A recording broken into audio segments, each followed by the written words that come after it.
Usap-usapan po ngayon ang posibilidad na ang presyo ng XRP ay maaring umabot ng $8 hanggang $17.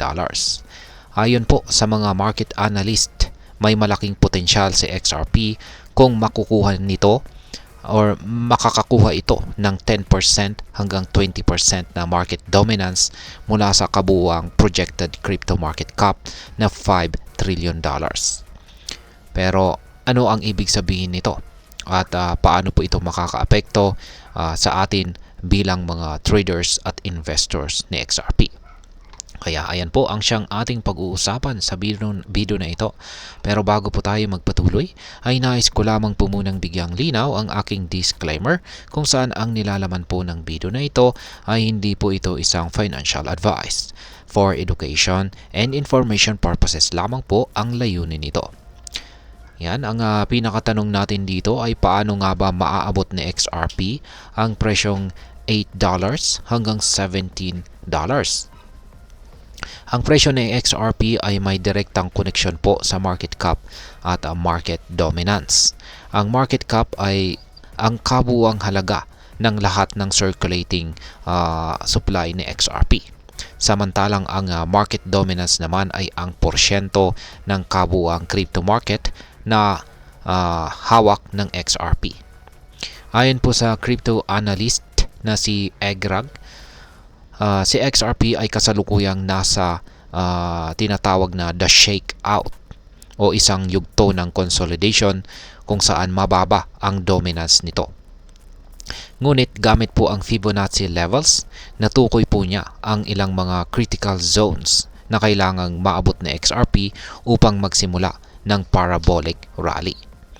Ayan, unang-una ay ang 5.92% na market dominance. Kapag nalampasan po ito ni XRP ay magkakaroon po ng mas mataas na tsansa itong si XRP na maabot ang susunod na dominance level. Ayan, pangalawa ay ang 10% to 20% na market dominance. Kapag ito naman po yung nakamit na dominance level, maaaring tumaas ang presyo ng XRP sa pagitan po ng $8.77 at $17.54. Ang projection po na ito ay nakabase sa sinabi ni Ripple CEO Brad Garlinghouse na maaaring umabot ang global crypto market cap sa $5 trillion. Sa kasalukuyan, ang market cap ay nasa $3.1 trillion na. Kaya may natitirang $1.9 trillion na maaaring pasukin ni XRP. Ngayon ay ano ang nangyayari kay XRP ngayon? Sa ngayon, si XRP ay nakapagtala po ng $1.12 na presyo. Ang pinakamataas sa nakaraang 3 taon. Kasabay nito, ang market dominance ng XRP ay umakyat po mula 1.05% nitong June hanggang 2.09% ngayon. Ang mabilis na pagtaas na ito ay nagpapakita po ng renewed interest mula sa crypto community. Ang mga dati ng cycle tulad po noong taong 2017 at 2021 ay nagpakita na kapag si XRP ay nakapagtala ng significant dominance growth, sinusundan po ito ng malaking rally sa presyo. Kaya't kung uulitin or mauulit ang kasaysayan na ito, posibleng ang maabot ang price targets na $8 hanggang $17 sa tamang kondisyon. Ngayon ay ano ang kailangan mangyari para maging $17 itong si XRP? Ayan, meron pong tatlong mga bagay na kailangan rito. Una ay syempre tumaas ang market cap ng crypto. Kailangang maabot ang global crypto market cap na $5 trillion. Kapag nangyari po ito ay mas malaki ang posibilidad na madagdagan ang share ni XRP sa market. Pangalawa ay pagtaas po ng XRP market dominance. Ang market dominance ni XRP ay kailangang umakyat sa pagitan po ng 10% hanggang 20%. Para magawa ito, kailangan po nitong malampasan ang resistance zones na tinukoy ng Fibonacci analysis. At ang pangatlo, pagpasa ng regulatory challenges.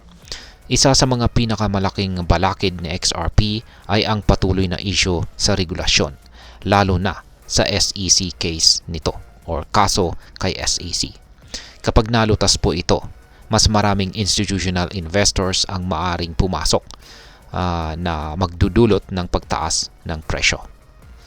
Ngayon ay ano naman po ang maaaring maging epekto nito para sa atin bilang mga Pinoy traders at investors ni XRP. Unang-una ay syempre malaking kita lalo na sa mga early adopters.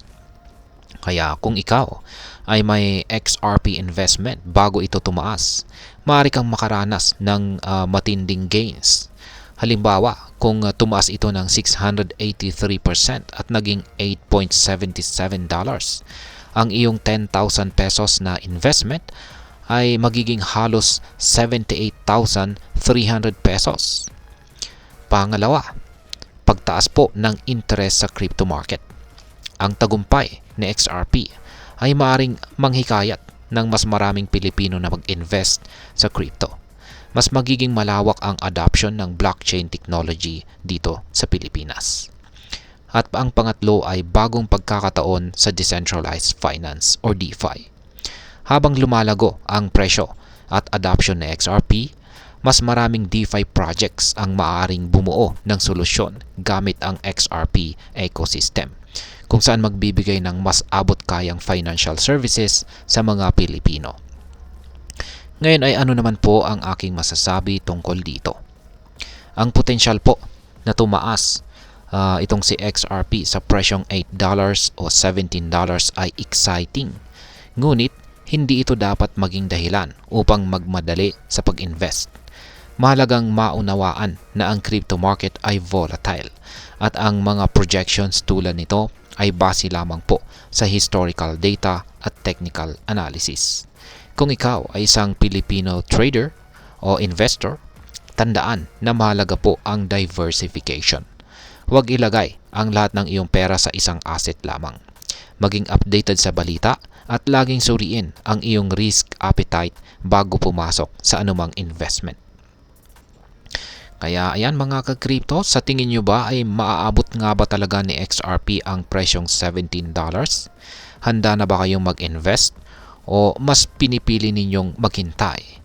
Kaya i-share po ninyo ang inyong mga sagot sa comment section sa ibaba. At hanggang dito na lamang po tayo sa video na ito mga ka-crypto.